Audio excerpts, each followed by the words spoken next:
ity jauna toko afito ambe folo ty a dia misy lohateny amin'ny soramandro hoe nivavaka nataon'i Jesosy ho amin'ny mpianany. Tamin'ny vanim-potoana teto amin'izao tontolo izao ity Jesosy ity nandritra ny 3 taona sy tapany teo eo a, dia izy no niandry ny mpianatra. Izy no niandry ny mpianatra, izy nanoro ny mpianatra hoe ato ny tokony alea dia ato tsy tokony alea, mitandrema amin'ny karazana olona tahaka izao a, ny karazana teny tahaka izao a. Dia eto amin'ilay 14 izy milaza manokana mihitsy hoe efa nomeko azy ny teninao, efa nomeko azy ny teninao, ary rehefa nandray ny teninao izy a dia lasa ala an'izao tontolo izao satria tsy naman'izao tontolo izao. Amin'ny vanim-potoana isika raha lasanabavy mandray ny tenin'Andriamanitra, mandray ny teny fahamarinan'Andriamanitra, mandray an'ilay tsy fandrainy izao tontolo izao, mandray ny teniny amin'ny hazo fijaliana, izay lazain'ny Saotra Masina hoe fahadalàna ho an'izao tontolo izao, fa herin'Andriamanitra kosa ho an'izay rehetra ho vonjeny, dia lasa tsy naman'izao tontolo izao intsony ianao fa lasa alan'izao tontolo izao. Satria maninona ny teniny amin'ny hazo fijaliana dia fahadalàna ary fanafotoinana. Fahadalàna zany hoe Jesosy Kristy maty teo ambony hazo fijaliana anafoana ny fahotantsika izany. Fahadalàna zany tsinitsininy zany amina mpivavaka tsotra fotsiny amin'izao dia mipase fotsiny amin'ny sofiny zany zavatra zany hoe zay ny fahamarinana ka, zay ny fahamarinana, maty Jesosy, nanolotra ny ainy, nalatsa ny rany sy ny sisa rehetra, par théorie daholo, fa tsy mitondra na ina na ina ary tsy mahakasika azy zany. Fa rehefa nahazo ny tenin'Andriamanitra kosa ny mpianatra, dia zao ilay fanambarana tenen'i Jesosy hoe ary izy ity ilay fankahalany izao tontolo izao azy a, mbola tsy amin'ity vanim-potoana izay havelomany Jesosy ity, fa amin'ny vanim-potoana izay hafatesany Jesosy dia hitsanganany amin'ny maty, dia eo amin'izay ny manomboka ny tantara ny fankahalany izao tontolo izao, eo amin'izay manomboka ny tantarany hoe tsy namany izao tontolo izao intsony izy. Ny zavatra mila fantatra ao dia zao, rehefa nandray marina ny asa-pahamonjen'i Jesosy Kristy ny olona anankiray, dia lasa tsy namany izao tontolo izao, tsy mahagaga intsony zany zavatra zany. Raha ohatra isika mbola te ho sakaizana izao tontolo izao, raha ohatra isika mbola te hiaraka amin'izao tontolo izao, raha ohatra isika tsy te hisaraka amin'izao tontolo izao, resantsika rehefa ve ina ilay izao tontolo izao resahana io, dia aza miaraka amin'i Jesosy. Fa tsy maintsy ianao automatikement halan'izao tontolo izao rehefa miaraka amin'i Jesosy Kristy. Tsy maintsy ianao automatikement tsy namany izao tontolo izao intsony rehefa sakaizan'i Kristy. Hozy izy Jesosy rehefa niresaka, ataonareo fa hitondra fihavanana moa, ataonareo fa hitondra fiadanana moa, tsy izany fa sabatra, fa ankehitriny dia za ampifandrafy ny zanakalahy amin'ny rainy ary ny zanakavavy amin'ny reniny, ary ny ankohonan'ny olona ihany no tonga fahavalony. Satria manino, ao anatin'ilay ankohonana dia misy olona izay nandray ny filazantsarani Jesosy, misy olona izay nandray an'ilay fahadalàna ho an'izao tontolo izao, misy olona izay mametraka zavatra sarobidy, zavatra tsinitsinina anie zao filazantsara zao amin'ny olona, amin'ny olona ndia hivavaka andro atoandro be tsy alady tsinitsinina zao, tsy fetin'ny olo-masina, olona daladala zany, tsisy olo-masina ka lazaina mihitsy dia ianao tonga mandeha mandany andro amin'ny 12 atoandro mandeha mivavaka, fahadalàna zany zavatra zany. Raha ohatra ka misy zavatra conseil ilainao, torohevitra ilainao, dia ny tenin'ny Saotra Masina ny raisinao, fahadalàna zany zavatra zany, sa tsy marina zany. Fa ho an'ny olona ny fahendreny izao tontolo izao, zany no tokony ho izy, ary zay no namany izao tontolo izao. Ho an'ny olona ny vola aman-karena, zany ny olo-maizana, anao iny atao amin'izao tontolo izao ary. Tsy maintsy hiary-harena, tsy maintsy hanangana izay misy, tsy maintsy hanao an'ity, tsy maintsy hanao zavatra mahafinaritra. Andany andro amin'ity, mbola tanora ny tena. Zao moa zay fa manomboka lehibehibe. Fa tamin'ny mbola 24 lasa pasteur, 26 zao, am'roapolo taona. Dia rehefa miteny hoe, ina ny asanao pasteur? Endratr'endratra daholo, tsy tazy havaly azy aloha eo ny eo, fa ohatra mila mitelindroa indray mandeha indroa mihitsy ilay olona aloha. Ay tanora be ohatr'izao dia efa manao pastera sady. amin'ny olona zany ny pastera zany olona efa tsisy atao intsony dia tapatapa-kevitra iny dia mba hianatra teolojia amin'izay anao pastera aloha efa manakaiky ty retirety mba mandany andro atongotry ny tompo fa hoe tanora be dia zany no atao zava-pony zany amin'izao tontolo izao. Zao ny zavatra lazain'i Jesosy atao anatin'ity tantara ity hoe isika tsy naman'izao tontolo izao. Amin'ny vanim-potoantsika ateraky indray ao amin'ny filazantsara, mandray ny fanamasina, mandray ny fahamonjen'i Kristy, ary io no ivo ny fiainantsika. Zay tsy inona natao hoe filazantsara. Ny filazantsara tsy haingom-piainana. Amen. Tsy hoe tia ny fiainako dia mba hoentiko eo amin'ny tompo mba ho atsaratsarainy. Tia fidiram-bolako dia mba ho amboamboarin'ny tompo. Tia fahasalamako dia andeha anatona an' Jesosy dia amin'izay tia mba ataony mety tsara. Ataony mety tsara ny fiainako, ny fiainan'ny ankohonako, mivavaka. Inona ny antony hivavanareo? Mba hikarakaraan'Andriamanitra ny fiainanay. Tsy izany ny filazantsara. Fa ny filazantsara le manova ny fiainanao mihitsy. Manova ny antom-pisianao, ny antom-pahavelomanao. Dia lasa olona hafa ianao. Dia rehefa ateraky indray marina ao amin'ny filazantsara ianao, dia tsy velona ao an-tenanao intsony ianao fa Jesosy no antom-pahavelomanao. Jesosy ny antony zavatra rehetrarehetra. Dia manomboka eo izy isika dia lasa fahavalo n'izao tontolo izao isika. Mandeha automatique zany, tsisy mangataka an'izany, tsisy mierany amin'izany. Tsisy miresaka amin'ny tompo hoe za mba ataovy fahavalo n'izao tontolo izao, fa tonga ho azy zany. Lasa fahavalo n'izao tontolo izao ianao. Lasa tsy tian'izao tontolo izao ianao. Fa ao amin'izay le izy hoe rehefa manomboka le vao mandray ny filazantsara iny tsika aloha, dia milafika an'le fahamarinan'Andriamanitra. Dia te hihainy foana. Dia mandray ny fanitsiana avy amin'ny tenin'Andriamanitra. Dia miaino an' Jesosy Kristy. Dia mahafantatra. Dia hozy izy ny Romana 12:20 hoe ny ovamy fanavozana ny saina matarinareo sitrapon'Andriamanitra dia izay tsara sady ankasitrahana no marina. Dia le vao mandray ny filazantsara iny ianao dia amboary ny filazantsara tsikelikely ny fotom-pisainanao. Ampianariny ianao hoe inona ny zava-dehibe, inona le zava-dehibe nampianariny izao tontolo izao, dia inona zava-dehibe ampianariny filazantsara. Rehefa teraka Andriamanitra tsika dia tsy mijanona teraka fotsiny fa mila tezain'Andriamanitra. Amen. Raha ohatra tsika ka ameko sary anankiray nge. Raha misy olona anankiray nataontsika hoe biby mba azotsika azo tsara kokoa. Raha misy biby anankiray any anaty ala dia na dia manana natiora ary ny biby iny. Ohatra zany zao hoe alaitsika hoe orsa ohatra. Ny orsa tena animal sauvage, tena sauvage izy. Fa zao na dia sauvage ary ny orsa ka izy vao kely iny dia hoentinao any an-tanan-dehibe dia tezainao, ompianao ohatra ny fiompy alika. Le orsa be iny zany dia ohatran'ny ahoana ny toetrany iny rehefa avy eo manao toetrany alika iny. Azonao le izy. Izy orsa fa ny fomba nitezanao anazy dia tahaka ny alika. Menao hohanina dia natsonao totò koa ary izy. Tsy fantany mihitsy hoe tsy totò anie izy. Fa rehefa ataonao hoe totò ny anarany manomboka izy vao kely iny mandra-palehibeny dia rehefa miantso totò ianao dia ny olona miandro hoe aiza ary zany totò zany, zavatra hafa ny tonga avany, orsa ny tonga avany, dia hoe fa ahoana ary zany tsy mahazo resaka ve ty raha namana angeza be ty hoe totò ny ilaina fa tsy izy. Fa noho ny amin'le izy ny tezainy tahaka ny alika dia lasa mitondra tena tahaka ny alika. Raha ny pazanao azo izy ohatra ka zay nanazarana azy alaivo iny totò dia lasa izy makan'iny.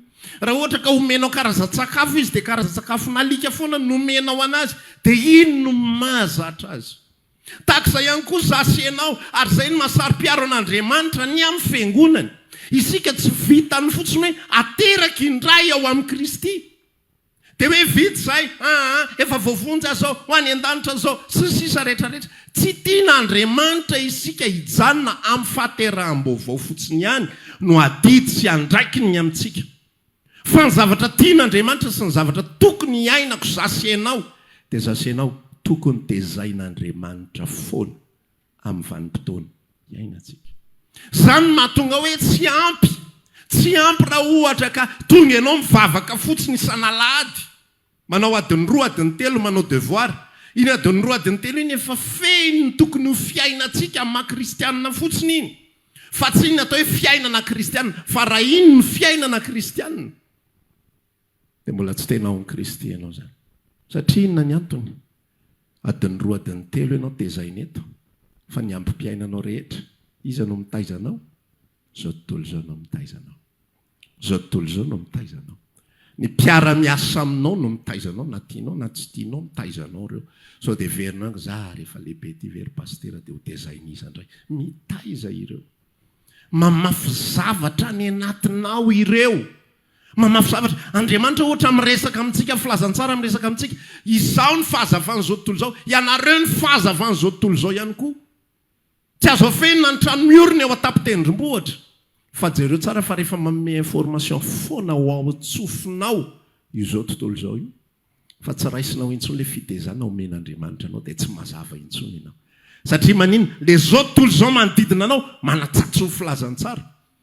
Mitaizanao izy zay. Mitaizanao miresaka aminao izy amin'ny fomba tsy takatra ny saina. Any anatin'ny subconscient anao any efa mandefa moramora izy ary Satana ny devoly mampandefa azy an'izany. Tandremo tsara hitorianao filazantsara. Tandremo hijorojoroanao vavolombelona ny amin'izany Jesosy zany. Tandremo resadresaka amiko ny amin'ny fivavahana. Izao tontolo zao ifaneraseratsika io sakaiza io. Rehefa manompo ny tompo ianao rehefa mandray an Kristy.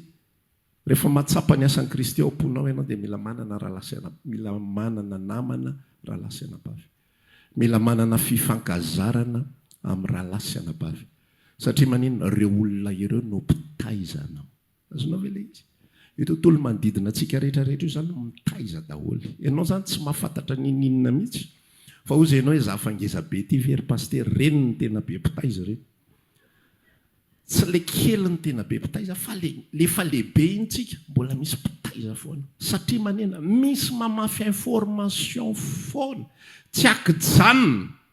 Zany ny adiny ny aizina sy ny mazava ny eo anatin'izao tontolo zao fa tsy fantatritsika le izy. Fa isika mieritreritra foana hoe ny atao hoe adiny maizina sy ny mazava dia aty mpanompo sampy, aty mpanompon'Andriamanitra, aty fitoriana filazantsara, aty makany amin'ny ladoany. Tsy zany le izy. Fa ny information manidina rehetrarehetra, inona ny zavatra raisitsika, inona ny zavatra sotrointsika, inona ny zavatra miditra ny anatin'ny saitsika, inona ny zavatra mitoetra sy ampitoeritsika ao anatintsika bagazo rehetrarehetra. Rehefa manomboka mampianatra zanaka zasy ianao, mandefa ny ankizy mianatra. Tamin'izy mbola tsy nianatra dia tsika ray aman-dreny no taiza azy. Dia tsy misy afa-tsy kolotsaintsika ray aman-dreny no tafampita ao amin'ny zaza. Dia ampianaritsika izy izay ataontsika hoe valeur ho atsika. Ohatra zany zao hoe valeur ao atsika tsy mahazo kamokamo fa mila miasa ato anatin'ny tokantrano. Mila mandray anjara sisa rehetrarehetra na dia mbola kely ary izy zazakely. Efa taona 5 taona dia efa ampandraisinao anjara tsy kelikely. Dana live ry zavatra ry. Dana live le kiraro. Dana diovy ry fo manjera yaourt izy. Dana fafao io aingana dia na tsy mety ary ny amafana azy dia atao ihany le izy. Satria tezainao izy.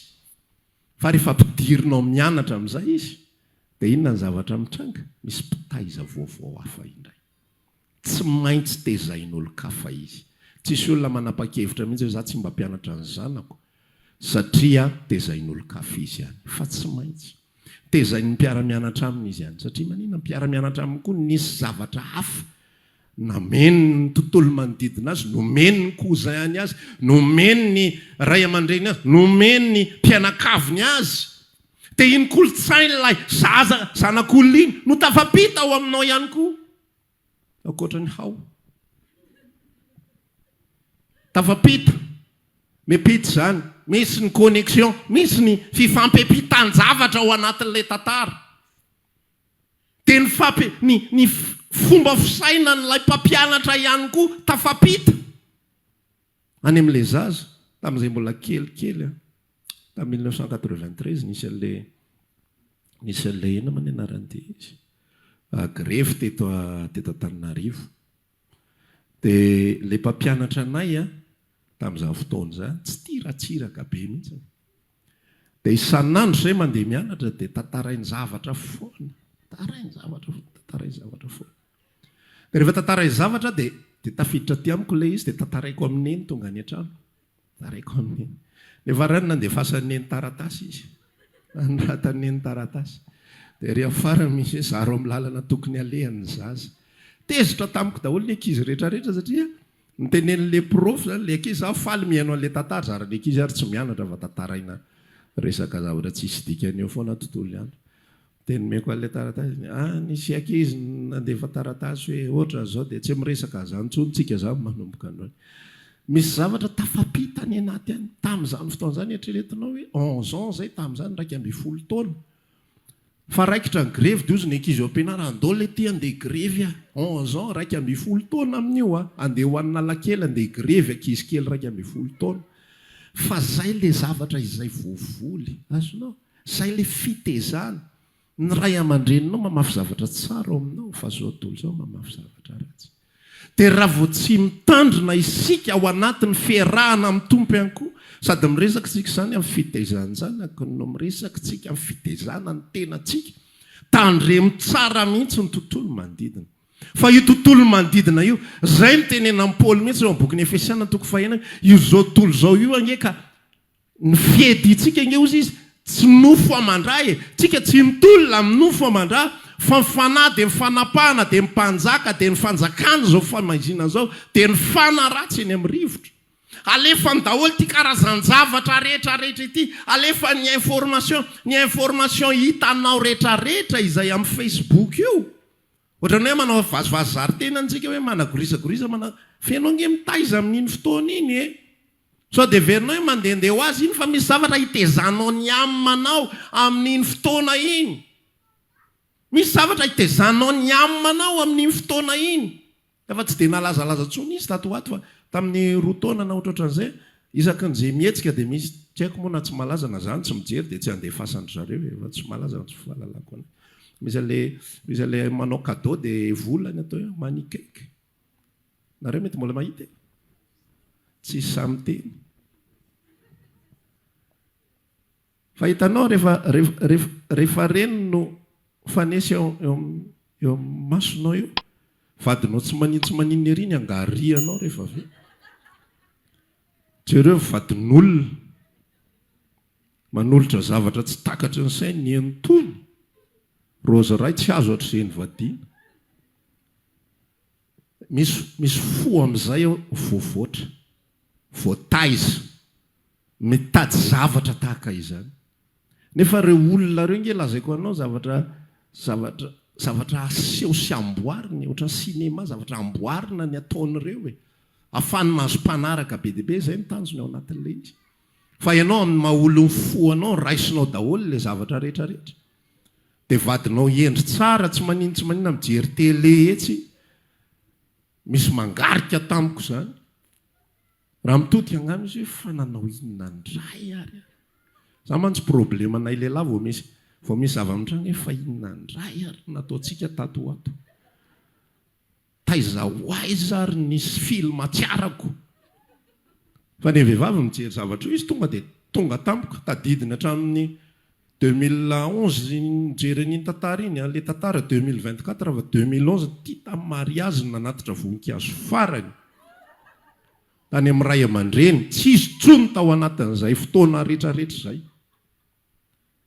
fa zany fitaizana daholo zay raisitsika zany ny olona mamafy zavatra fa raha vao tsy ao amin'ny Kristy isika no miorina raha vao tsy mihinana sakafom-panahy isika dia tezainy zao tontolo zao ny atao hoe namany zao tontolo zao raha lasianabavy eto Jesosy tena manazava mihitsy hoe za tsy mangataka aminao ampiala azy tsy hoe miala tsy hoe tsy miresaka tsy hoe ataoko ohatrany tsy misy mpiara-miasa amiko tsy natao an'izany isika fa le information mihitsy no mitandriny ianao amenna le fomba fanao mihitsy lay fomba fisainana mitandrema tsara mihitsy mitandrema any anatin'ny toeram-piasana any anatin'ny toeram-pianarana tezao tsara ny zanaka amenna verina kely amin'ilay tantarany zanaka to hoe isika tsy afaka manao limity mihitsy hoe ny zanakitsika tsy afaka mifandray aman'olona lasa sauvage io raha zay ny ataonao fa tsy maintsy izy mifandray aman'olona, tsy maintsy izy miaraka amin'ny cousin, tsy maintsy izy miaraka amin'ny cousine, afaka manao fetra ianao hoe aza miaraka amin'ny anina, aza miara milalao amin'ny anina fa ianona be teny ratsy, ianona mampianadratsy ianareo, aza miaraka amin'io, fa tsy afaka manao mihitsy ianao hoe ianao tsy afaka miaraka amin'izaniza tsony. Fa inona zavatra azonao atao ao anatin'ilay izy mamafy zao tontolo zao, fa ianao koa mamafy. Satsay miteniny ankizy maman ianona nahazo tomobile ohatran'izao dia fantatra sainao tsara fa mbola tsy any anatin'ilay budget zay aloha. Ary tsy ohatr'izay fomba fifampitezantsika ka hifanenjika koa fa mbola mila tezanao amin'ny tompo koa ianao raha mahino an'izay zany. Ataontsika hitany, ataontsika story mihitsy. Mbola mila tezainao amin'ny tompo mafimafy mihitsy ianao. Raha tsy izy ny anapa-kevitra ny taiza. Fa rehefa mitaiza izao tontolo izao, mamafy izao tontolo izao. Inona ny setriny? Inona ny setriny? Afafinao kosa ao anatin'ny zanakao. Anjaranao no mitaiza an'ilay zaza hoe tsy izay fa ity dia efa ampy. Ity no meny tompo antsika dia efa ampy. Ny izao tontolo izao tezaina hoe meny dadabe Noely ianao ahoana fomba hitezanao an'ilay izy. Fa arakarak'izay zavatra afafinao ao dia voataiza ilay zaza arak'izay. Tena manao zavatra ary fiarahamonina, ilay zavatra afafinao matanjaka kokoa. Fa raha vao tsy ampy ilay afafinao dia ino no manjaka? Ilay an'izao tontolo izao ilay amin'ny fiarahamonina manjaka, fa rehefa ampy tsara, izay no mampatonga hoe raha misy zavatra tena amporisihako ny olona ankoatra ny fiainam-panahy dia fiainam-pianakaviana sy fiaina-tokantrano. Fehezo tsara ny zanakitsika. Aza takalo vola ny zanakitsika. Fa lalandiso be ny fieritreretana hoe vidanako PlayStation 4 na 5 zaza dia faly be. Faly izy. Fa le any anatiny any tsy voavidinao mihitsy. Le anao mamotsitra hoe lasa hiasa adiny 12 isan'andro mba ahafahana mividy PlayStation 5, ahafahana manao vakansary hoentina ny Dubai na hoentina any, tsy mahavidy ilay fitaizana izay tokony ataonao zany. Dia mandeha nahita sary efa mampolo taona ny lasa, sarina zaza anankiroa. Ny anankiray zanaka indiana dia ny anankiray zanaka frantsay. Ry zareo vazaha ihany mba manao an'ilay sary ao ary fantatry rehetra ihany ilay zavatra ny fa izy ihany mini manao an'ilay izy. Dia ozy izy miresaka, ilay zazakely zanaka frantsay feno kilalao manodidina azy, ilay zazakely zanaka indiana tsisy kilalao manodidina azy na ny ray ary fa trotron'ny reniny izy. Ilay anankiray zany tsisy mama fa kilalao ny manodidina azy. Dia ozy izy hoe l'enfant indien est plus heureux que l'enfant français parce qu'il a sa maman avec lui. Ino no mitaiza azy, ino no mikarakara azy. Tsika anjarantsika no mamafy zavatra. Anjarantsika no mamafy zavatra. Dia takizay ihany koa avako ao anatina tontolo ara-panahy. Tsika tsy afaka miala amin'ny fifandraisana amin'izao tontolo izao. Tsika tsy afaka miala amin'ny karazana olona maro isan-karazany. Fa raha izany ozy izy ny tenin'Andriamanitra. Tsy maintsy esorina hiala eto amin'izao tontolo izao isika. Aiza ianao ny ahita patron pino foana za tsy hiasa raha vao tsy pino. Anontaniako aloha ianao ve angatakasa dia anontaniana hoanao nateraka indray ve aloha le tompon'le DG tompon'le orinasa. Mba manahoana izy io ara-panahy ihany ve izy io sa ahoana ny tena fandehany izy io? Ay.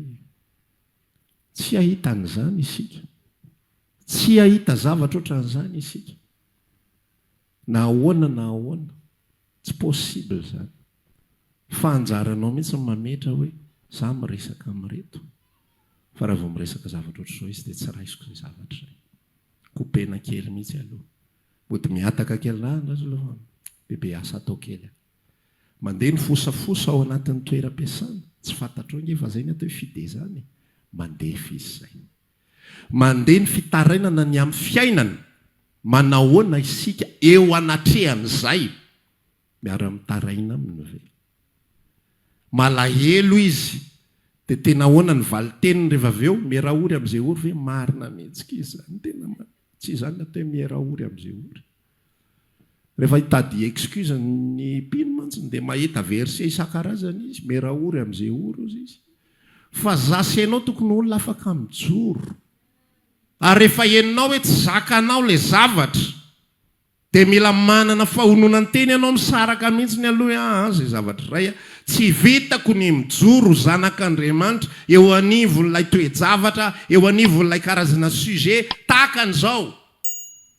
Dia lasa miala aloha. ohatra mijery film horera ihany io fa tsy heretana eo le horera Andriamanitro sady mijery ihany ao anatin'le izy avy eo manofo ratsy fa rehefa misy tsy zaka dia miala aloha dia tahaka an'izay ihany koa ao amin'ny tontolo fiainana andavanandro sasainao natsoana ho zanak'Andriamanitra ary tsika dia natao ho tezain'Andriamanitra tezainy foana fa raha vao tsy tezain'Andriamanitra isika dia anarana fotsiny tsika tahaka ilay orsa zay ny atom-pisin'le ohatra teo dia misy tsy mahazo hoe inona le resaka orsa tamin'ny voalohany zany fa lasa tahaka ilay orsa ianao orsa fa ny toetranao toetra toto azonao ilay izy ny orsa tena biby matanjaka ny orsa biby tsy matahotra na inona na inona fa rehefa tsy tezaina rehefa tsy voataiza araka ny tokony ho izy dia ny fiainany tsy manao fiainana orsa izy fa manao fiainana biby faible dia tahak'izay ihany koa zasy ianao mitondra nyity anarana goavana hoe zanak'Andriamanitra fa rehefa aveo matahotra vidina menaka avaizany natonga an'iny afa-ny amin'ilay mpitaizany natonga an'iny azonao ilay izy ary ny tena problema dia zao le olona mamafy izay tiany afafy fa ny tena problema mitovy amin'ilay fitezany zanaka teo ianao tsy namafy izay tokony afafy any amin'ny fanahana ianao tsy namafy izay tokony afafy any amin'ny fanahana zay ny ilayntsika vavaka maraina vao maraintsika dia mamafy zavatra ny mpanahintsika any hiatrika ady Andriamanitra efa nomena ny fedin'Andriamanitra rehetrarehetra dia mivavaka dia an'izao vao maraina ianao dia efa mampahery ny tenanao tahaka ny Davida ao amin'ny Jehovahandriamanitra ny famonjena azy tompo hiatrika zavatra androany fantatro fa velona atao anatrika ianao tsy matahotra an'io raha izy koa Salamo 7:20 na dia mamakivaky loha saliko fahafatesana za tsy matahotra ny loza ny tsorakazonao sy ny tehinao ireo no mahafatahotra voavoaka ny trano manositra diloilo lohako ianao kapokako feno dia feno eny tokoa fahasoavana sy famindrapo manaraka amin'ny andro rehetra iainako dia hitoetra ondrolava ao an-trano Jehovah mivoaka ny trano ianao orsa be matanjaka be mihitsy fa tsy toto kely miforodrambo eo anatrehan'ny zavatra mitranga rehetrarehetra raha maniry ary mavaka aminay ianao